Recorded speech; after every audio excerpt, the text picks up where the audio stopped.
mbokk yi asalaamualeykum wa rahmatullah taala wa barakaatu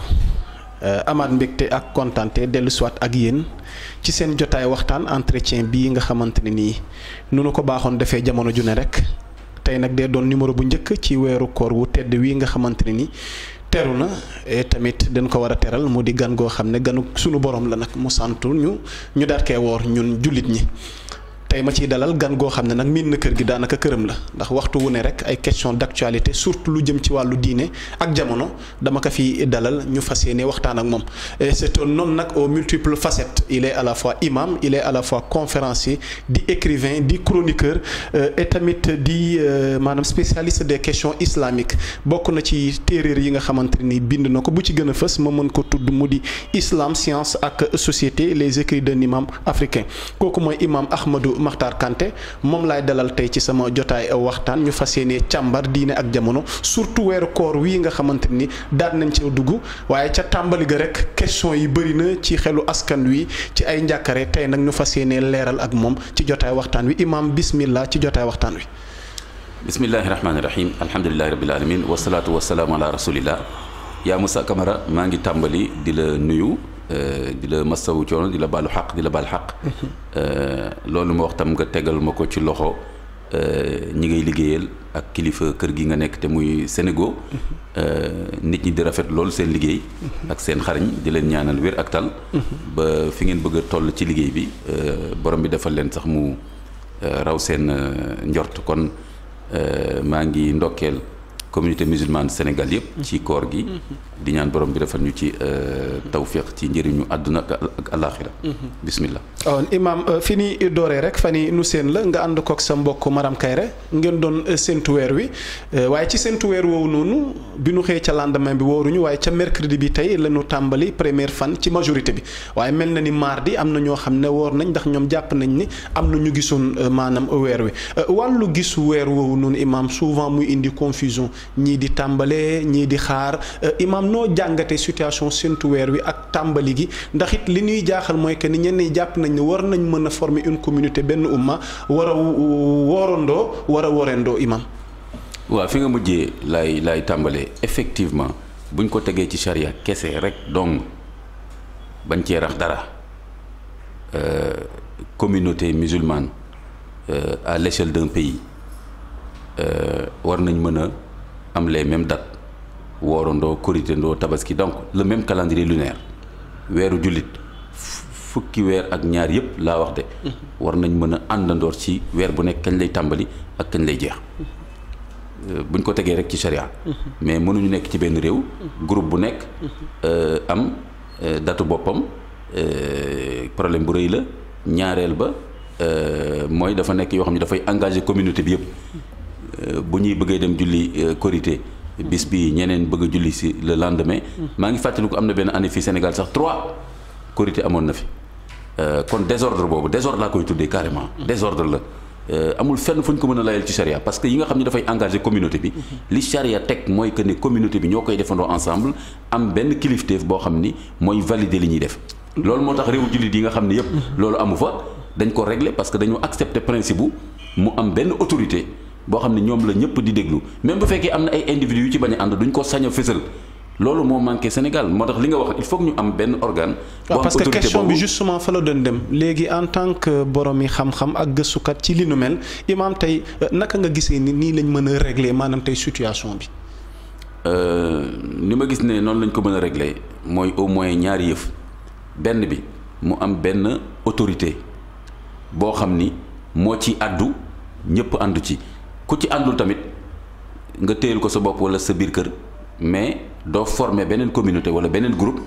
jàpp sa datu bopp def ay tabaski korité ak yeneen ak yeneen kon benn autorité dëkk yi nga xam ne amuñu problème boobu autorité boobu soit day nekk buur bi boo jëlee par exemple Maroc c'est le commandeur des croyants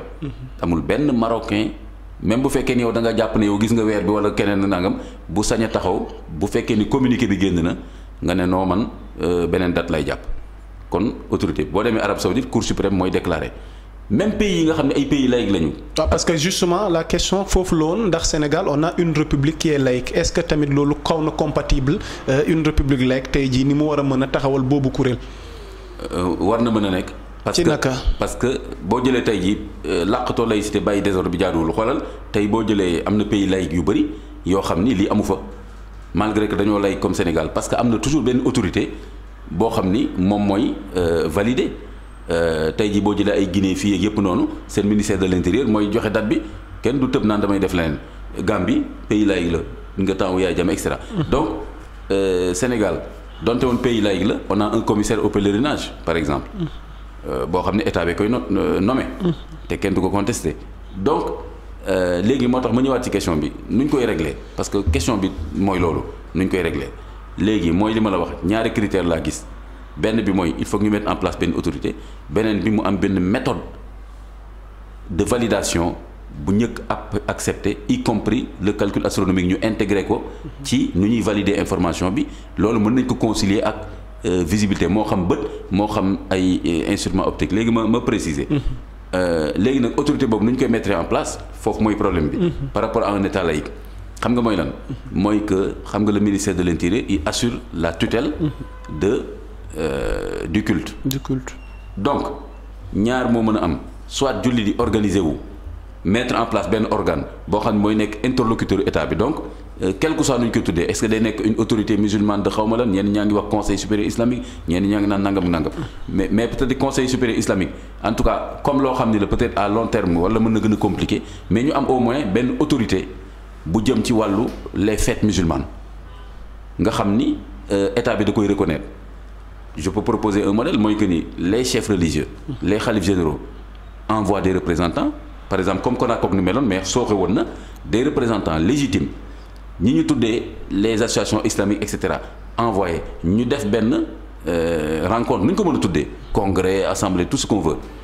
comme comité provisoire bi ñu mettre en place ñu désigner un bureau léegi nag la ñu décider foofu poste yi et cetera état bi valider ko mu nekk l'autorité représentative n'est-ce pas et qui valide les dates nga xam ni chaque année musulmane ñoom ñooy joxe date yi et en ce moment-là ce sera contraignant c'est-à-dire que ni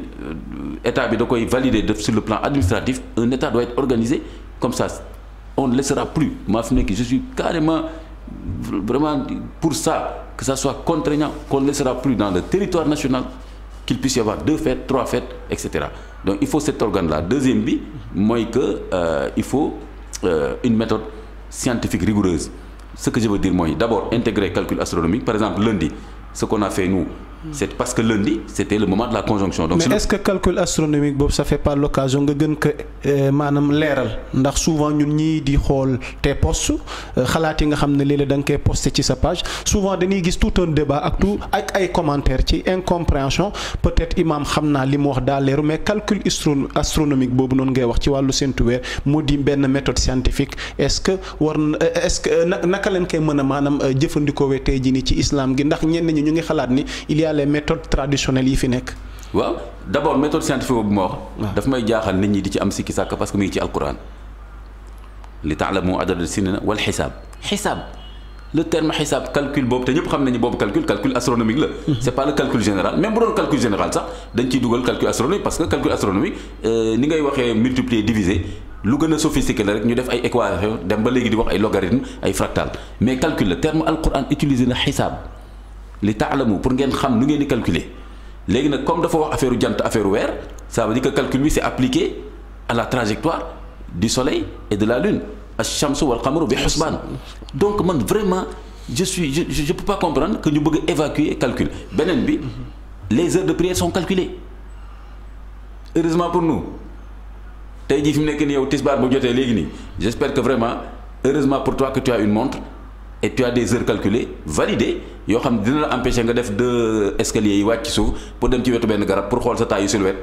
pour mën a ñëw naa damay seet la muy jullee tisbaar. loolu démb ak barki démb la woon imam. mais jamono dafa dox ndax i tamit bu jamono doxee da ngay ànd ak moom dox. waaw mais pourquoi man. lu tax ñuy ànd ak jamono di dox ci jant bi bañ a ànd ak jamono dox ci weer bi. te jant beeg weer bi nekk le même weer bi à chaque fois il y a problème waxtu julli du doon problème parce que kenn ku ne ci ñun ñi asrak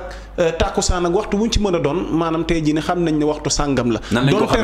xamee ni ñu ko xamee mooy dañ ko sukkandiku ci ay calcul. mais pourquoi bu séntu weer jotee il faut qu'il y ait division. xam nga lu tax parce que dañoo bañ a jëfandikoo calcul te suñ jëfandikoo calcul ñu régler problème bi comme heure julli. jàppoon ne am na lu làqu ci ginnaaw loolu noonu. non dara laa xuti problème boobu c'est un problème mondial ah. tey jii par exemple Arabie Saoudite ñoom de am na fu ñu utiliser calcul ak feneen Turquie mooy dëkk bi nga xam ne réglé na ko ñoom depuis les années 78 ñu utiliser calcul même Kadhafi réglé woon na ko en Libye bu conjonction bi jotee rek avant fajar rek mu jàpp ne c'est le premier jour Malaisie tamit ñu ngi koy def ak pays yu bëri tam ñu ngi koy commencé def donc résistance boobu xam nga lu ko indi ci man ne la lu tax ñu nangu calculer jant bi bañ a nangu calculer weer bi te ñoom ñaar alquran associé leen xam nga lu tax parce que dafa am ay textes yoo xam ni dañ ko jàpp littéralement mooy li ma wax noonu littéralement maanaam jël zawahiru nusus jël texte bi ci kawam alors que ku dégg fiq gis yaa ngi suivi leen say sama page nga gis nit ki di weranteeg man nangam xamuñu base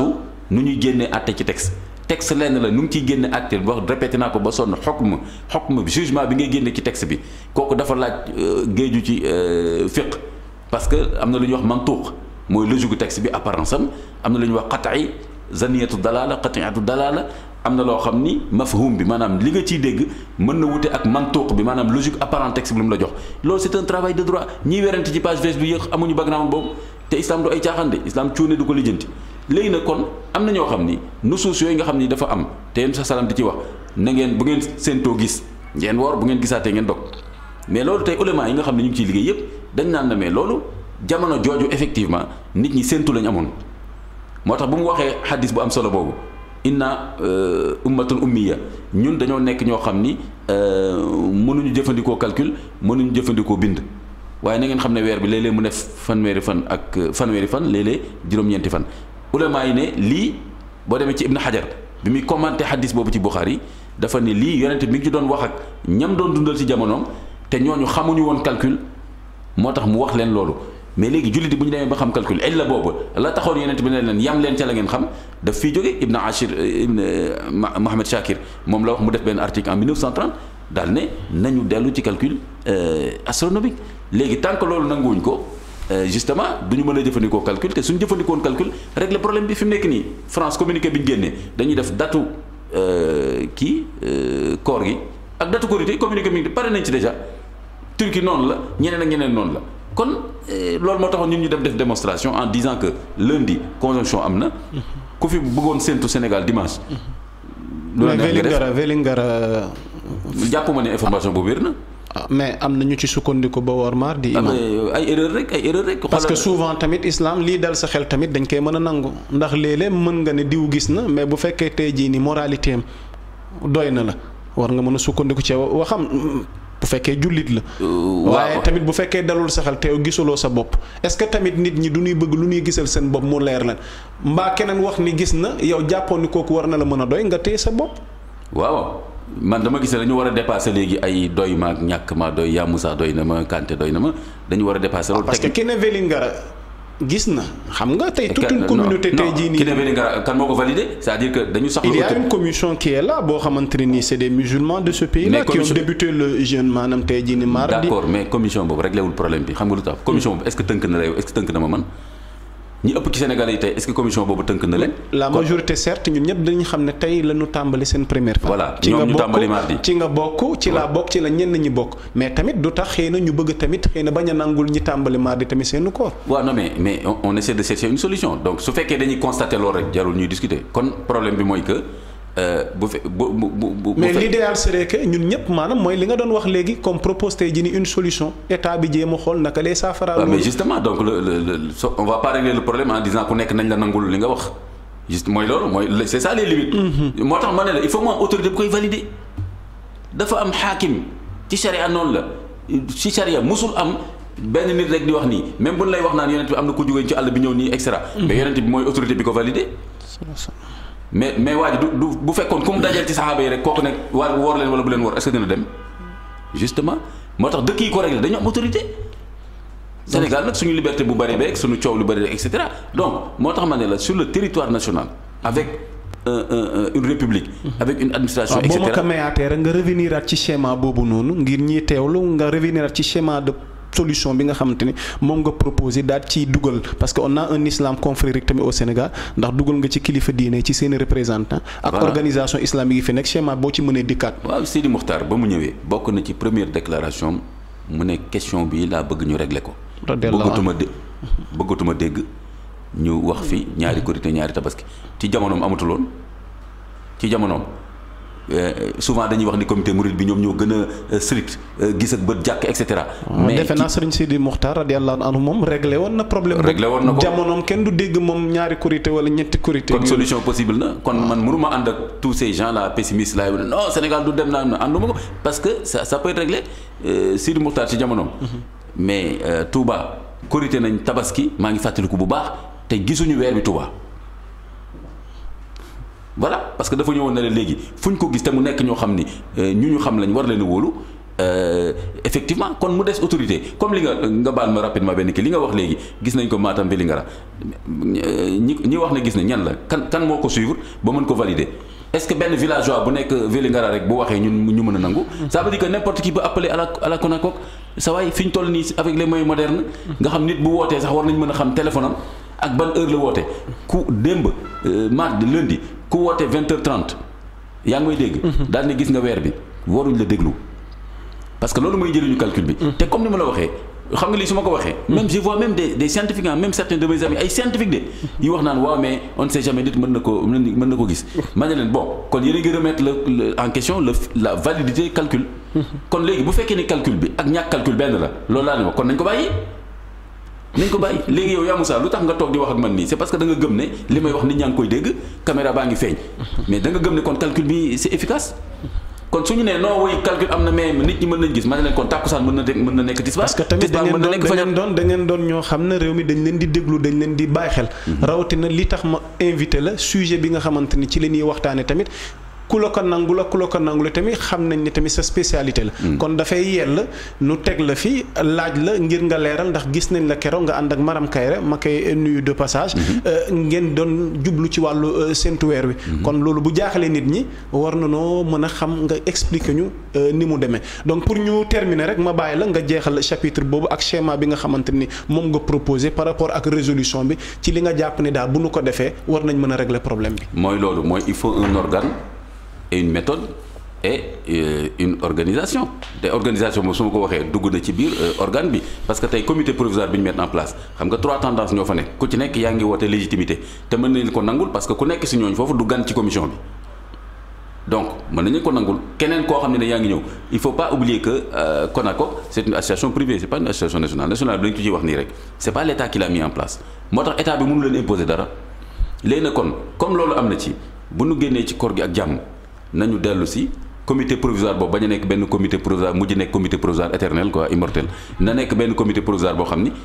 pour régler problème koor gi bu ñu dellu see xoolal man li may demander les xalifs généraux mooy ñu appuyer état bi mooy envoyer ay représentants yoo xam ni dañuy am légitimité boo xam ni kenn mënu ko remettre en cause te cosaanu ko nag comme noonu la woon c'est après qu'il y a eu des problèmes kon nañ delluwaat ci cosaan boobu léegi nag ñu xoolaat les textes defar ko de telle façon avec l'appui de la technicité administrative du ministère de l'Intérieur bu ko defee texte bi nekk lu conforme dégg nga avec l'administration du Sénégal nga xam ni du ñu am benn problème ak l'administration nationale ñu def loolu ñu nommer ay nit comme ni ma la ko waxee yaa ngi wax beneen commission bi ñëpp ñëw ci biir commission bi ñu mettre en place un organe boobu état bi jox ko benn reconnaissance muy valider léegi nag ñoom Maram Kayre ils vont apporter l'appui technique bi nga xam ne tey jii danañ xam weer bi xëy na même wolof da koy wax bu weer xëyee c'est que xëyul woon ay jamono làqu na ay jamono loolu mooy conjonction bi wolof noonu la ko mënoon waxee mais léegi mën nañ ko calculer à seconde près ni ñuy calculer heure julli tey jii nga xam à la seconde près heure timis léegi 19h24 c'est le coucher du soleil noonu la ñuy xamee le coucher de la lune mais loolu du ndimbal ki la calculer heure julli moo la calculer heure lune bi c'est le même principe de calcul léegi suñu xasee ba xam conjonction bi loolu mooy appui technique bi organe boobu tam day def ci biir texte am que ni day utiliser le calcul astronomique su ko defee suñu xamee heure conjonction xam heure coucher du soleil xam heure coucher de la lune mais dootuñu mën a nangu n'importe quelle personne di wax ne maa ngi ci ruq sàngam gis naa weer bi xoolal yow Yamoussa territoire Sénégal yëpp yow mën nga accepter ñëpp seen tonneau ñun li ñu def ci corniche bi dañu wane ni lii on peut le faire et on va faire une plateforme inchallah numérisée pour et des observateurs bien expérimentés formés à l'échelle du Sénégal yow mën nga accepter observateurs yooyu yëpp ñu former leen xool yëpp ñëpp ànd ne gisuñu avec les calculs précis à la seconde mu am benn waay bu nekk ci benn village moom kese daal na mën gis naa ñu ne ko dañ ko topp jullit la dañ ko war a topp kon moom moo juum il peut pas avoir raison sur le calcul ak l'observation communautaire ñi lay wax yëpp ni gis nañ mardi nii moi je te dis que erreur la sur le plan calcul astronomique Mali daaw xaw ma daaw jéeg séntu nañ fii alors que conjonction jotagul woon après ñu ne non ñoom dañoo tàmm di arrêté 29 jours ba ne ah bon donc ñun on va suivre ces gens là mais dëkk bu ne en plus ma ñëwaat foofu même boo ma ko laajul en plus d'abord il faut une solution d'abord nationale à l'échelle nationale c'est même dangereux quelque part pour man que ñu nekk dans une communauté musulmane au Sénégal ba pare ñu bëgg la imposer que ni waa Malaisie la ñu gis Sénégal tam nañ ko appliqué Malaisie appliqué wuñu gisu Sénégal Arabie Saoudite xaaruñu Sénégal benn pays gënu ko positionné wu pour mën a am visibilité gis donc nañ ko régler d'abord à l'échelle nationale comme le font tous les pays après maintenant su laajee jokkoo collaboration maintenant commune kii wu Sénégal organu Sénégal boobu mën na jokkoo ak organu Mali Burkina et cetera nga xam ni validation boobu day nekk validation bu officielle dégg nga interétatique mais du man Ahmed Kanté maa la naan am na sama benn xarit imam boo xam ne ñoo jàngandoo mi ngi Niger nee na ma gis nañ ko foofu non ça ne règle pas le problème ça ne règle pas le problème kon ni ma la ko waxee un organe reconnu par l'État représentatif et une méthode de travail qui intègre ma résumé le calcul astronomique et que validation boobu nekk contraignant pour que mu conforme à l'administration xam nga une administration benn date la xam par exemple tey jii suñu administration xamul ñaari korité ñetti korité et cetera benn date lañ xam mooy date de korité date de nangam comme ça ñu régler problème bi ça peut se régler rapidement facilement et définitivement. voilà ça peut se régler rapidement facilement et définitivement loolu di kàddu imam Ahmadou Makhtar Kanté mooy sunu ganu ak entretien bi imam beneen point balaa noo yëkkati jotaay waxtaan wi moom mooy ku ne xam na ne tamit koor gi dafa dëkkaaleeg maanaam li nga xamante ni moom mooy mbas mi ndax mi ngi fiy bëgg yàgg di crise sanitaire woo xamante ni jot na fee def ay loraange ñuy profiter de l'occasion di jaale njaboot ñi nga xamante ni ñenn ñi ñoo ñàkk seen i mbokk ci mbas mi et tamit di ñaan yàlla tamit mu gën ñoo kattanal rek gën ñoo taxaw rek ba ni mu fa mën a jógee imam en tant que imam ngeen di recevoir ay fidèles ci seen mosquée yi naka ngeen organiser woo pour mën a maanaam faciliter fidèles yi ñu mën a julli koor seen koor tamit en même temps bàyyiwaale xel mbas mi. waaw loolu yëpp tam mi ngi ci sharia l'islam dafa civilisé de problème bu ñu am fii rek ñun la yow monsieur amul dara luy bett l'islam parce que l'islam mettre na en place xam-xam ak forme d'organisation yu évoluer avec le temps loo xam ne lu ñëw islam dékku ko ñun lu ñu dékkuwul rek suñu biir la moo tax souvent damay wax gars yi bu ñu yemalee l'islam ñun suñu cuune fi mu yem islam nañ ko jox li mu mérité xoola par exemple bi ñu amee la crise des lecteurs du Coran mooy bataayu Yamaama ñu bëri si ñoo xam ne ñoo mokkaloon alxuraan di ko jàngale ñu faatu fa saxaaba yi def délégation dem gis Aboubacar ne quoi on risque d'avoir des problèmes parce que alxuraan mi ñi ko mokkal ñu bëri faatu nañ ko je pense 70 lecteurs ci Yamaama wala sax plus faatu nañu bu ñu ko nee nii on aura des problèmes c'est pas parce que yàlla xamul woon ne loolu dana xew mais daf leen bëgg a jëloo seen responsabilité yonent bi dajalewul alxuraan bi muy dem. bind nañ ko fépp mokkal ko mais dajalewu ko. Seydina Ousmane. daf ko bàyyee ba Aboubacar sax moo def premier mushaf bi. premier volume bi. Aboubacar d'ailleurs fii li ma lay def fa la jógee. pour wane ne flexibilité l'islam ak nu muy accompagner les évolutions ak nu muy répondre à des crises mooy que ni bi ñu ko waxee Aboubacar au départ dafa ne non yonent bi dafa ko du ma ko def xam nga loolu mooy ñi nga xam ne loo wax ñu ne bidaa. lu jóg non. parce que alxuraan dajalewuñu ko ci dund yonent Yàlla Muhammad sallallahu alayhi wa sallam. effectivement c'est après le prophète Muhammad. parfaitement kon c'est à titre posthume. oui ci lañ defee maanaam tey ñi dajale li ñuy wax tey kaamil. voilà donc foofu tamit c'est un autre débat. ma bàyyi la nga àggal. voilà li ñuy wax tey kaamil. te kan ban borom xam-xam tey jii moo soxlawul kaamil. te ku fi amul kaamil li nga wax nañ la ko jëndal wala ñu envoyé la ko kon parce que loolu yem sax dafa bàyyi woon xeetam ñu jël responsabilité ci yooyu. voilà léegi la preuve jël nañ seen responsabilité Aboubacar au départ il était réticent c'est normal de bonne foi mu ne lu yonent bi defuloon man du ma ko def ñu waxtaan ak moom mu ne moo d'accord mais xam nga loolu moo ci gën a intéressé lu mu def dafa mettre en place une commission ad hoc li ñuy tuddee tey ad hoc tur bi moo changé rek kan la woo Zayd ibn Thabit parce que dafa bind il faisait partie des scribes du Coran doon na bind ba pare mokkal xoola compétence xoolu ko parce que Quraysh la wala extra Zayd Thabit sax Médinois la woon donc Aboubacar xoolu ko bu doon xool waaso day xool ci waa Quraysh Zayd ibn Thabit Médinois la woon mu woo ko ne ko mokkal nga bind nga léegi tu vas consulter tes pairs xoolal daf ko jox des orientations daf ko jox des termes de référence tur yi mooy changer rek man Mourchid Iyane Thiam. bindal naa ko ay termes de référence mooy séminaire technique bi ñu defoon institut islamique. radiyallahu anhu. waaw Mourchid. voilà rahmatullahi alayhi di nga am hommage goo war a def ci moom sax à la fin ndax it moom it bu weer koor teroo rek rawatina ci séntu weer xel yi dem ci moom. bien sûr c'était le visage c'est ça il faut une autorité et cetera donc bi ma ñëwee proposé ko terme de référence dafa accepté ñu dem def benn séminaire technique malheureusement il y a pas eu on n'est pas allé jusqu'à terme de voilà mais bon tout ça il faut reprendre tout ça léegi. Aboubacar bi mu defee commission ad hoc bi mooy li ma la wax dafa woo Zaïd parce qu'il est compétent il a écrit te mokkal na par cœur tu peux pas avoir plus que ça en termes de profil ci liggéey bi ñu soxla te léegi julli di ñoom ku ñuy jox liggéey bi bon waaw mu ngi noonu bon loolu la beneen débat la xam naa maintenant léegi après mu ne ko xoolal yamul foofu de tu vas consulter tes pairs li ñuy wax tey jii dans l'approche scientifique les pairs ñi nga xam ne am nañ même niveau ko yow mën a xam li ngay def xoolal liggéey bu rafet est-ce que tu peux avoir une méthode rigoureuse plus une méthode plus rigoureuse que ça mu dem xool ñi nga xam ne ñëpp bind nañ mokkal ñu confronter ñoom ñëpp tari ñoom ñëpp bind xool vérifier après fu ñu dégg nit mokkal na bind na ñu dem ci moom vérifier lépp valider ko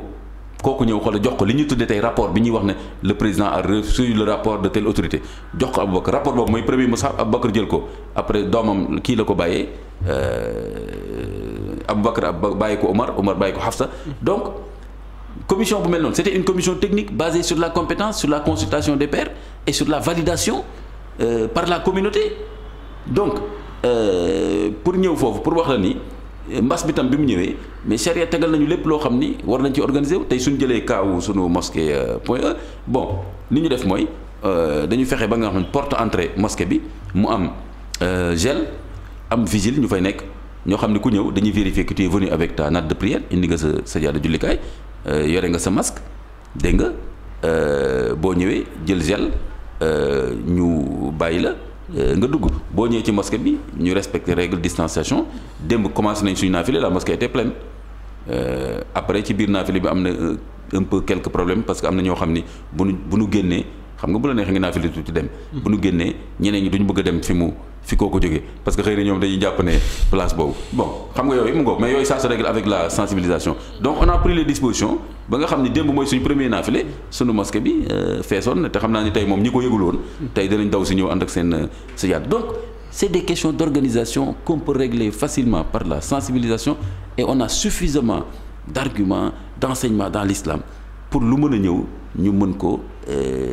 régler de façon apaisée et sereine. voilà imam ñu jeexalee ak recommandation yi ndax it weeru koor tamit weer loo xam ne am na luñ diglee am na luñ tere waaye tamit am na ci njëriñ goo xamante ne nii bu mu sukkandikoo rek ci suba yaa ngi def benn chronique ci méditation Ramadan nga indi aaya gi yàlla wax naan na ngeen woor ndax xëy na mooy li gën bu ngeen xamoon. kon ñu bàyyi la rek recommandation yi ak it sensu weeru koor wi. ak li ci njëriñ. ñu jeexalee foofu pour man segment boobu day résumer lépp wa an tasuumu xayrun lakum in kuntum ta'lamun xam nga loolu day tëj buntu.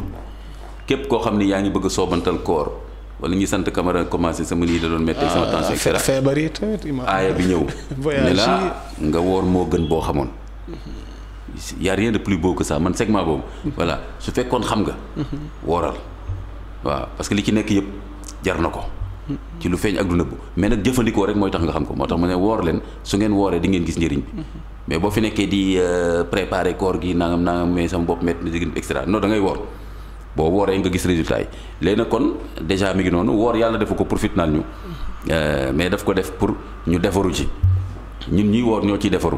pour man principal enseignement bi comme suñu temps mi ngi jeex mooy que ni ma ko bindee ci chronique bi koor c'est une éducation à la maîtrise de soi parce que maîtrise de soi moo gën a am solo lépp lu ci des gis nga tey jii technologie bi yëpp ñu am ñi def suñu caméra yëpp nii xam nga baax na mais fu nekk nii yow boo maîtriser wul woon sa bopp ak li ngay def rek du dem boo ñëwoon jékki-jékki rek commencé sànni micro bi fee non malgré que technique mi ngi fi du dem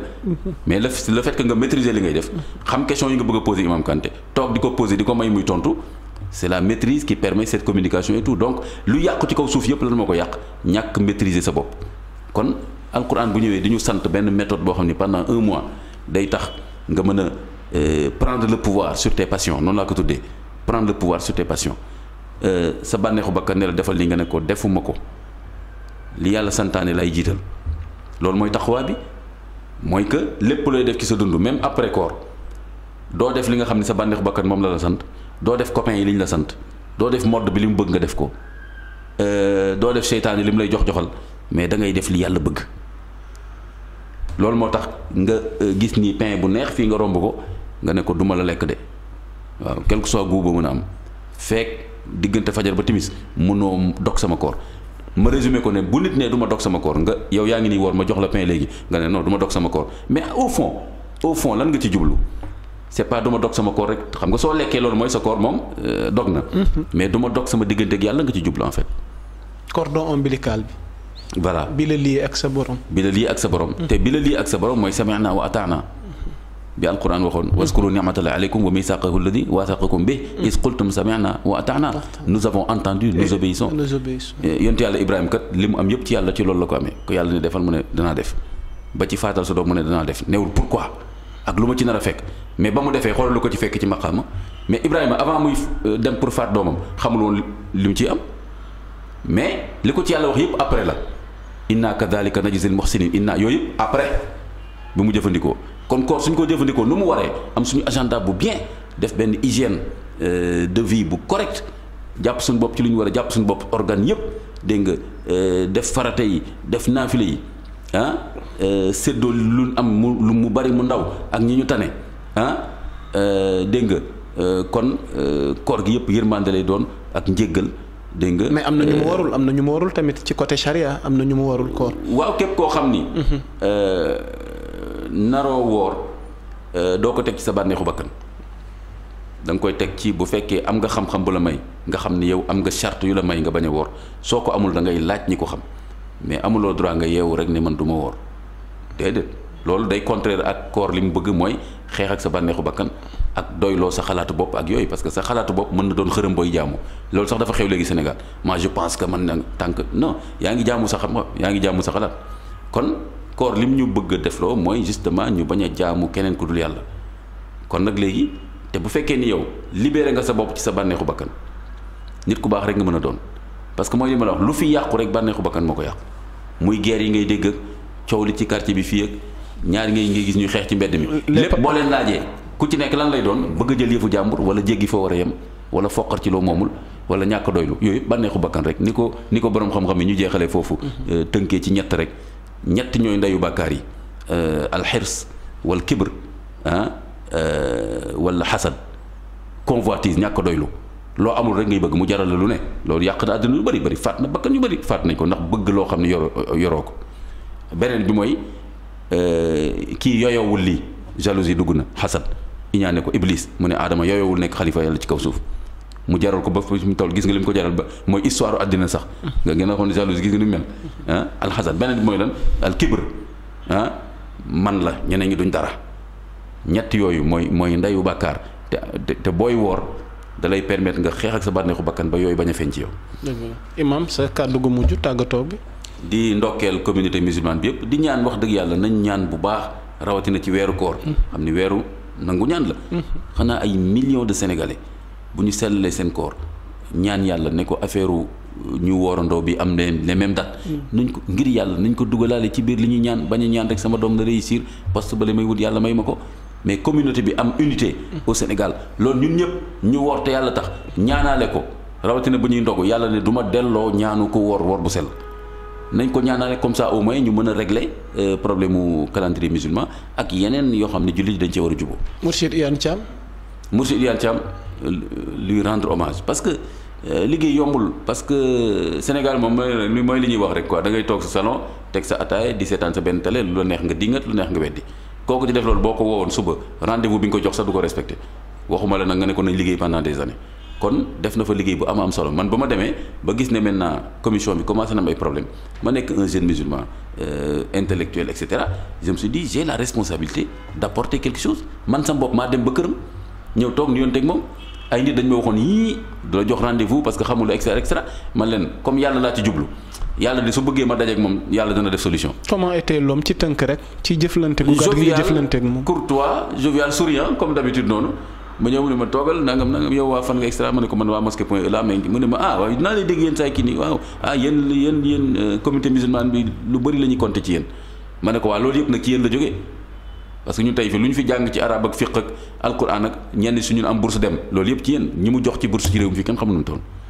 yi arabes yi ngi gis fi ni aussi bien ay imam wala que ñu nekk dans la diplomatie wala kii ñoo xam ni moo leen wutal bourse kenn xamul nuñ toll dans tous les pays arabes depuis temps Abdou Diouf Senghor même facette boobu nit ñi dañ koy fàtte ci moom.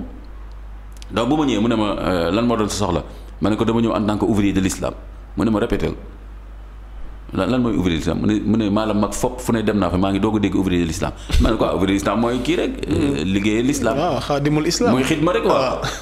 mu ne ma loolu moo la fi indi ma ne ko waaw ni ma te yàlla tax ma ne ko waaw mu ne ma waxal maa ngi dégg ma ne ko dama bëggoon ñëw yàlla baaxee na ma proposer la ñu def benn séminaire technique conception beeg résultats yi yëpp ak nu ñu koy organiser am na fu ma jaar foo xam ni yàlla baaxee na ma war ko mën a verser ci l'islam ci communauté musulmane mu ne ma lan nga bëgg a wax ma ne ko ñu organiser séminaire woo ñëpp def ay termes de référence ñëpp xam ne lii la étudier document bi balaa ñuy ñëw jëlee ci ay résumé comme tey ji monde bi yëpp noonu la ñuy fonctionner mu ne ma moom ci boppam sax mu ne ma lan mooy terme de référence il était parfaitement bilingue arabe français ma ne ko terme de référence bon xëy na jarul ay détails mais daal mooy ni ñuy organiser processus séminaire bi yëpp mu ne ma ma ne waaw mu ne ma ku koy bind ma ne ko man mu ne ma demal bind ko nga indil ma dem jël 48 heures bindal ko yëpp tàppe ko ñëw jox ko mu liir ko sama kanam ni liir mu gis vision but objectif les discussions résultats attendus extra organigramme yëpp mu xool ko mu ne ma lii amul baat bu ma ciy teg virgule du ma ko ci changé nañ ñu def séminaire bi noonu la ñu wutee xaalis boobu temps Kodak li ñuy wax 30 millions Kodak boobu temps ça fait 5 ans xaw ma dërëm amuñu ko parce que 30 millions yi ñu wax ni Macky Sall moo ko joxe je pense ça fait 2 ans xaw ma dërëm amuñu ko une partie du financement man sam bopp maa bindoon ay lettres dem déposer ko au niveau du bureau mosquée.e ak notable yi nekk dans le quartier ñu participer ci noonu lañ financé séminaire parce que dama ko ni séminaire mënu nekk 1 heure temps mënu nekk 2 ans dañuy carrément ni ko ñëpp di defee dañuy def un séminaire en bonne et due forme ñu commencé 9 heures def suñu pause café nit ñi yeewu sawaraat bu ñëwee ñu añ ba ngoon 17 heures ñu bàyyi nit ñi comme ça ñu liggéey lu ñuy liggéey noonu lañ defee séminaire bi institut islamique am ay de bons résultats mais après il y a eu des problèmes parce que en un moment donné lui il n'a pas compris que dañu war a refonder commission bi et cetera il a considéré que ni ku bëgg nga ñëw dugg ci commission bi kon ne liggéey commission bi mais pas que ñuy def yenn